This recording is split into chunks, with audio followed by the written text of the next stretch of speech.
Сәлем достар, сіздермен Ақбота. Бүгін сіздермен рогалики пісіретін боламыз.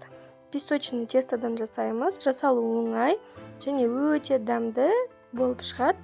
Міндетті түрде дайындап көруге кеңес беремін. Видеоны менімен бірге соңына дейін көріңіздер.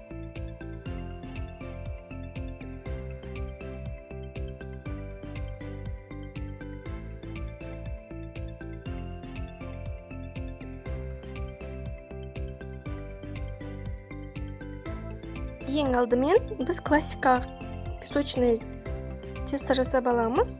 Үгілмелі қамыр. Мұздай морозилктен алынған маргарин мен ұнды араластырып, оларды бір-біріне қосып, осылай видеода көрсетілгенде жасап шығамыз. Және қаймақ салып,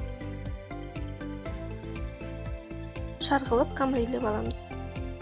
Дайын болған қамырымыздың үстіне пищевой пленкамен болмаса полотенцемен 20 минутқа жауып қойып қоямыз.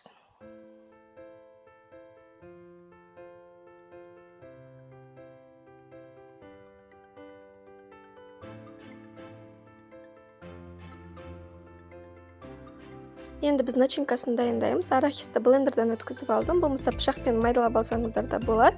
Оған бір белок саламыз және бір жұмыртқаның ақуызы және қант салып, жақсылап араластырып аламыз. Дайын болған қамырымызды жаңағы оны 6 бөлікке бөліп аламыз және дөңгелек шар жасап, оның кішкене ұн себе отырып, дөңгелетіп, примерно толщинасын 2 мм-дай қылып жайып аламыз. Дайын болған қамырымызды тағы да біз 8 бөлікке бөліп аламыз. Бірінші 4-ке, потом онда тағы да 4 бөлікке бөліп шығатын боламыз. Барлығын видеода көрсетілгенде жасап шықсаңыздар болады.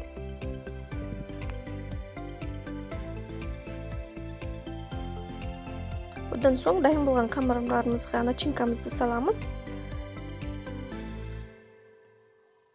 Начинкаларымызды салып, полностью дайындап шығамыз. Одан соң рогаликидің формасын беріп түйетін боламыз.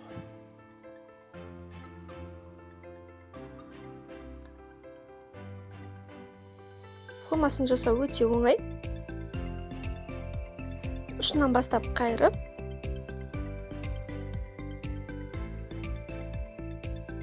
ұшынан бастап қайырамыз қамырдың. Екі жағынан тағы да қысып жабыстырамыз. Одан соң солай орай береміз. Осылай біздің рогаликтеріміз дайын. Жасалу өте оңай. Ең шетінен бастап начинкамызды жабамыз, екі шетінен қысып қоямыз. Одан соң орай береміз. Осымен біздің рогаликтеріміз дайын болды.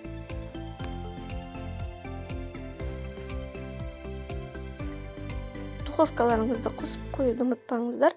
190 градуста дайындайтын боламыз. Міндетті түрде қызып тұрған духовкада дайындаймыз. Біз жұмыртқаның ақуызын жаңа салмасына салғанбыз. Сары уызына 1 қасық сүт құйып, оны араластырып, үстіне жағып шығатын боламыз.